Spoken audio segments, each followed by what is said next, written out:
최환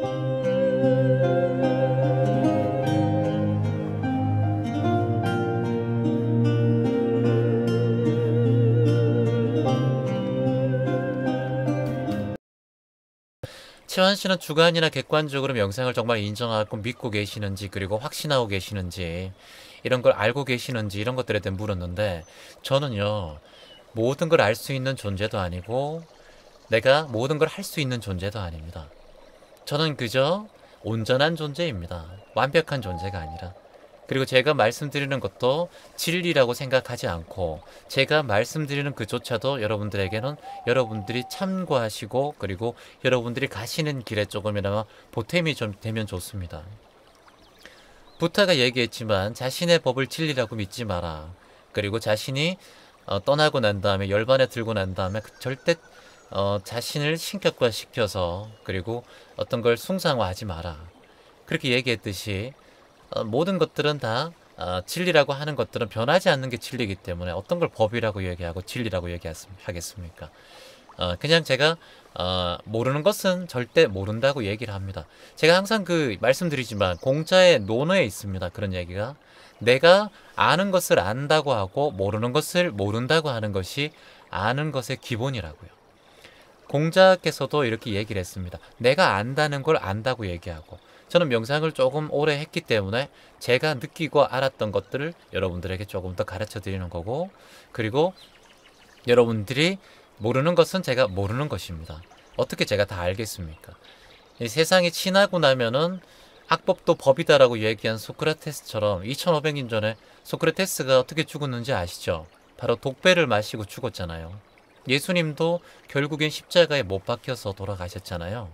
그렇듯이 암과 진리, 이것들은 현상 세계에서 진리라고 생각하고 객관화라고 생각하는 그 자체가 이미 주관으로 바라보는 객관이기 때문에 절대 진리가 될 수 없습니다. 그렇기 때문에 2500년 전에, 여러분들 지금 댓글도 계속 올려주시겠지만 2500년 전에 소크라테스는 젊은 사람들에게 이렇게 얘기했어요. 군대에 가서 아까운 생명을 버리지 마라. 그때만 해도 전쟁을 하고 굉장히 서로 싸우고 그리고 나라가 나라를 침공하던 그런 세대였습니다. 근데 그때 소크라테스는 젊은이들이 왜 군대 가서 아까운 생명을 버리나, 그리고 싸움을 진 패장국이라고 절대 나쁜 것이 아니다. 그리고 젊은이들을 설득을 했어요. 절대 자신의 생명을 버리지 마라. 그리고 진 나라이더라도 그 나라는 다시 일어서면 되는 것이다. 이렇게 하다가, 얘기를 하다가 설득하다가 결국은 독약을 마시게 됩니다. 독배를 마시잖아요. 그러니까 그때 당시에는 정말 그게 설하는 그 많은 그 지식인들과 그때 당시에 줄을 잃었던 그런 사람들에게 소크라테스는 어떻게 보면 반영이었던 거예요. 반영. 근데 우리는 소크라테스의 말을 지금 배우고 있습니다. 성인의 말이라고 배우고 있잖아요. 그것처럼 소크라테스가 어떻게 죽었는지 아세요, 여러분? 여러분 책 보셨어요? 파이돈이라는 책?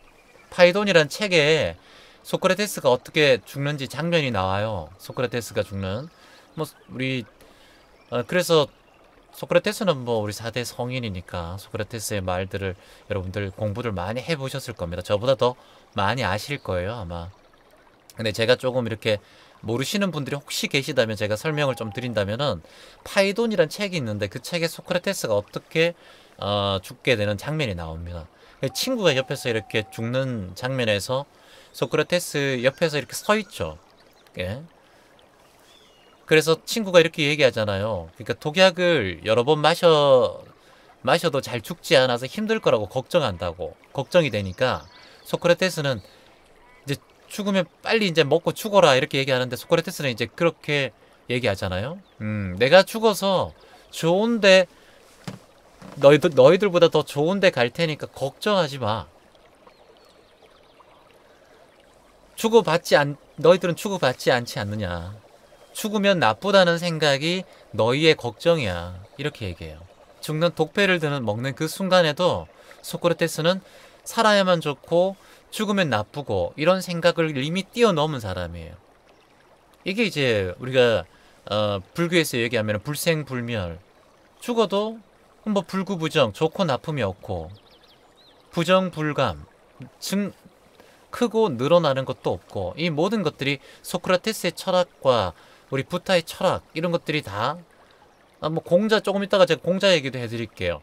뭐 다 연결되어 있습니다. 제가 방금 뭐 종교에 대해서 이렇게 막 그렇게 도배를 하신 분이 계신데, 이분도 마음의 상을 짓고 있을 수 있어요. 그래서 그런 상을 짓지 말고 내가 조금 더 넓게 바라보는 게 좋습니다. 좋고 나쁜 것에 대한 내 상을 짓는 순간, 나쁘고 좋고에 대한 상을 짓는 순간 삶이 힘들어져요. 왜냐하면 저 사람은 부자고 나는 가난하다라는 상을 짓는 거와 똑같은 거예요. 저 사람이 잘났고 내가 못났다라는 거. 그래서 저는 사실 칸트의 비판 철학을 조금 저는 비판하는 편입니다. 그래서 칸트의 철학을 굉장히 추종하고 존경하는 분들도 많이 계시지만, 제 개인적으로 저는 이제 무아와 무상, 무념을 굉장히 중요하게 생각하기 때문에, 재행무상이나 재법무아를, 그래서 칸트의 비판 철학을 저는 별로 좋아하지 않아요. 그래서 칸트 같은 경우도 인간은 뭐 모른다라고, 일단 단정을 진리를 모른다라고 단정 지어버리니까 좋다 나쁘다라는 답을 해버리는 거거든요. 저는 절대 좋다 나쁘다의 답이 없다고 생각합니다. 왜냐하면 우리는 다 모두 다 온전한 존재니까요. 또 알맞게 또 기부해 주셨습니다. 매형님 2만 180원. 이야, 고맙습니다 매형님. 2018년 새해 희망기도 해주셔서 감사합니다. 물결표 희망입니다. 물결표. 매형님 정말 센스 있게 또 참 감사합니다. 2018년이라고 2만 180원을 기부해 주셨습니다. 매형님 당신이 정말 희망이에요. 소중한 기부금만큼 행복이 더 크게 돌아가시길 소원합니다. 감사합니다. 자, 물 한잔 할까요 여러분? 입꼬리 한번 올릴까요? 네. 그래서 우리 귀천 가족만큼이라도, 우리 3만 분의 귀천 가족, 지금 방송을 듣고 있는 200여 분만이라도 결코 좋고 나쁘고, 그리고 어떤 그 흑백을 나누지 말자고요. 왜냐하면은 세상에 어떤 상을 짓는 순간 내가 그 상에 빠져요. 그래서 상을 짓게 되면은 내가 그 무상, 그러니까 상을 없애는 게 참 중요해요. 그래서 악법도 법이다라고 얘기한 소크라테스의 말처럼, 결국은 그 상황의 현실에는 좋고 나쁨을 따지게 되면은 나중에 시대가 흐르고 세월이 흐르고 나면 그게 좋고 나쁨이 있을 수가 없거든요. 예를 들어서 독립운동가가 도시락에 폭탄을 넣고 일본인에게 던졌다면, 일본인이 봤을 때는 이 독립운동가는 굉장히 나쁜 사람이 돼버리죠. 하지만 우리가 봤을 때는 독립운동가는 대한민국을 구한 사람이 되거든요. 그래서 시절 인연에 따라서, 시대 인연에 따라서 사람들의 인연이 좋고 나쁨이 되는 거고, 근데 그 상을 짓는 순간 그 또한 나의 상이기 때문에 그것은 결코 다르지 않다라는 얘기를 말씀드리고 싶어요. 결국 우리가 사람을 판단하게 됩니다. 좋고 나쁨을 따지면. 그러니까 인식하게 돼요. 인식을 하면은 그 출발에 좋다 나쁘다가 딱 되면은 결국은 내 마음이 힘들어져요. 그래서 2018년부터는 좋고 나쁘다가 아니라 그냥 다르고 모른다라고 얘기해야 돼요. 저 사람하고 다르고, 그리고 그 사람이 나쁘다가 아니라 난 저 사람을 잘 몰라. 이게 사실은 진리거든요. 그렇지 않습니까 여러분?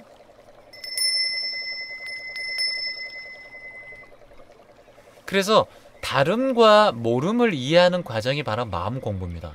내가 저 사람하고 다르기 때문에 저 사람을 이해할 수 있는 거예요. 내가 아니기 때문에. 저 사람이 틀린 게 아니라. 이해되시죠? 그리고 저 사람이 나쁘다라고 판단하는 게 아니라 저 사람에 대해서 아직까지 나쁜지 아닌지 잘 모르는 거죠. 저 사람을 아직까지 잘 모르는 거예요. 이해되시죠 여러분? 그러니까 모르는 거죠. 모르는 거. 모르기 때문에 저 사람에 대해서 판단을 하게 되는 거죠. 판단. 그래서 판단을 하게 되면은 저 사람에 대해서 내가 맞다라는 상을 지어버리게 됩니다. 그래서 이제 그 상이 어찌 보면은 내가 괴로움으로 가는 그 지름길이 돼요. 그래서 절대 좋고 나쁘다 이런 얘기, 그리고 저 사람이 판단을 하는 거, 그래서 그걸 우리가 바꿔서 다르다, 모른다라 해서 출발하는 것이 우리 삶을 행복하게 살아갈 수 있는 비법입니다. 그게 우리가 귀천가족은 2018년 무조건 저 사람이 나빠, 저 사람은 몰라, 이게 아니라 저 사람은 다르구나. 그리고 누군가가 저 사람에 대해서 비판하고 시기 질투를 할 때 같이 서로 시기 질투하지 말고 나는 당신의 얘기를 듣긴 듣지만 내가 아직까지 저 사람을 자세히 알지 못하기 때문에 내가 판단은 안 돼. 이렇게 얘기하는 게 사실은 정답이겠죠. 그렇겠죠, 여러분? 내가 사실 저 사람 대해서 모르기 때문에, 가족도 가족의 마음을 잘 모르는데 내가 이 사람을 미리 판단해버리면은 그 또한 힘들어집니다. 이해되시죠? 예. 뭐 불교 얘기만 계속해서 좀 그렇지만 제가 그러면 요한복음 얘기 한번 해볼게요. 요한복음 1장 14절에 독생자라는 얘기가 나와요. 독생자. 이 독생자가 하나님이 낳아주신 하나뿐인 그런 존재를 얘기하거든요. 그래서 하나뿐인 인간, 그래서 각자가 정말 소중하다는 걸 요한복음 1장 14절에서 얘기하고 있어요. 근데 불교에서도 바로 연결되는 게 일맥상통한 게 천상천하 유아독존이라는 얘기 있지 않습니까? 이 세상에 오직 하나뿐인 나, 이 말이 바로 천상천하 유아독존, 그리고 요한복음에서는 바로 독생자라는 말로 쓰이고 있습니다. 그래서 내가 맞고 틀리고 이게 내가 나쁘고 좋고가 아니라 나는 온전한 나로서 내가 마음을 다시 알아차리고 그리고 깨닫고 신성을 느끼고 성령을 느끼고 참나를 깨닫는 순간 나는 온전한 존재로 독생자가 되고 천상천하 유아독존이 될 수 있는 거거든요. 그래서 누군가가 칸트 철학을 제가 잠시 얘기 드렸지만 누군가가 맞다 나쁘다라고 얘기하는 건 이미 내가 마음에 상을 짓는 것이기 때문에 세상을 바라볼 때 괴로움이 같이 함께 따라옵니다. 그래서 제가 얼마 전에도 말씀드렸지만 괴로움과 즐거움 같이 온다고 했잖아요. 그쵸? 괴로움과 즐거움은 같이 온다. 그래서 괴로움과 즐거움은 절대 같이 오기 때문에 이 또한 절대 누군가와 상을 짓고 비교하지 말라는 거예요. 뭐 그런 철학자로 얘기하면은 더 유명한 또 철학자가 있죠. 스피노자 같은 경우도 사물을 절대 각각의 사물이 특정한 방식으로 존재하기 때문에 절대 누구나 다 똑같은 존재로 이제 작용을 하니까 그 완전성은 그 사물의 본질이라고 얘기를 했거든요. 감사합니다. 우리 은지님, 안녕하세요, 은지님. 윤지샘님, 고맙습니다. 윤지샘님, 5,000원 기부해 주셨습니다. 빅스 여러분에게 복이 굴러 들어갑니다. 대굴대굴대굴르르 박터트리기 박터트리기 박터트리기 박터트리기 박터트리기 박터트리기. 아주 윤지샘님 고맙습니다. 진짜 박 터질 것 같아요. 당신에게 대박 터지십시오. 윤지샘님 감사합니다. 고맙습니다. 그래서 스피노자가 아까 말씀드리지만 에티카라는 책에서 얘기했잖아요. 각각의 사물이 특정한 방식으로 존재하면서 작용하는 한 그 완전성은 절대 그 사물의 본질이다라고. 그래서 그것을 나쁘고 좋고 판단하지 마라. 상을 짓지 마라. 그렇게 되면은 우리의 마음이 힘들어진다. 모든 철학자들이 다 이런 얘기를 하고 있어요. 그래서 여러분 철학 공부를 하시고 인문학 공부를 좀 하신 분들은 이런 내용들을 아마 아시고 계실 겁니다. 그러면 최화님, 감정과 이성은 무엇인가요? 이렇게 또 묻는 분들이 계시겠죠. 그러면 도대체 참나는 뭐고 내 감정은 뭐고 그리고 너의 이성은 뭡니까? 그래서 이제 칸트 같은 경우는 감정과 이성을 같은 걸로 일맥상통하게 다르다라고 얘기를 했지만 저는 그것에 반대를 하는 입장이에요. 왜냐하면은 감정과 이성은 똑같이 일맥상통한다고 생각해요. 제가 마음 공부를 해본 결과 저는 감정과 이성은 다 같다. 우리 이성적으로 생각해. 감정적으로 생각하지 마. 이렇게 얘기하잖아요. 근데 어쩔 수 없이 감정은 이성의 지배를 받고 그리고 이게 다르다라는 게 아니라 저는 같다고 생각해요. 칸트가 한 말 중에서 이런 말이 있습니다. 이성을 다루면서 절대 하지 말아야 할 말이 감정은 이성이 아니라고 한 말이에요. 칸트가 한 말 중에서 이제 감정이 이성이 아니라고 했는데 저는 마음 공부를 해보니까 그 결과 같이 일맥상통하고 리꼴이라는 걸 저는 알아차렸어요.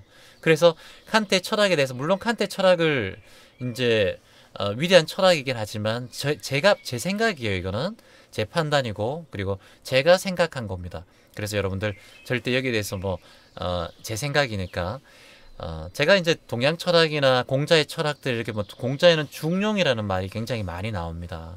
그래서 중용에서는 감정이 존재와 우주의 알맹이라고 말하고 있어요.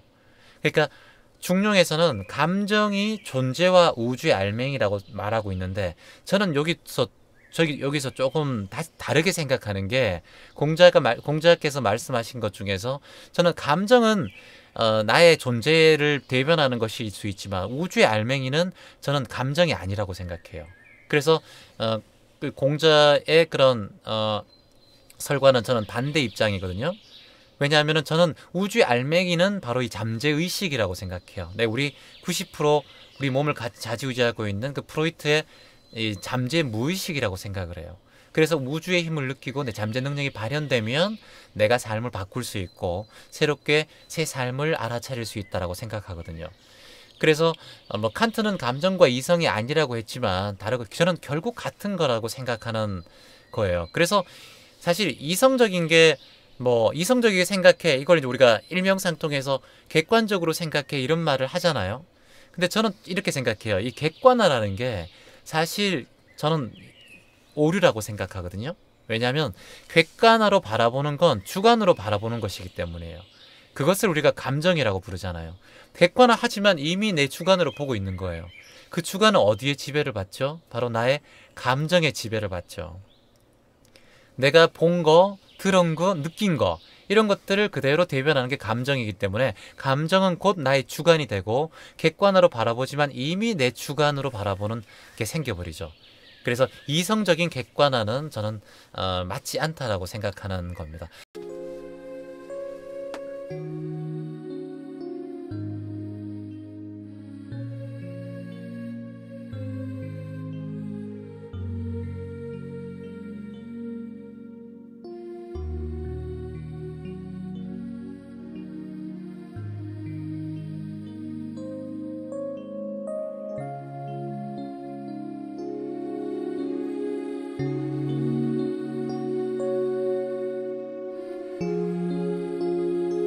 힘든 세상 함께 살아주셔서 고맙습니다.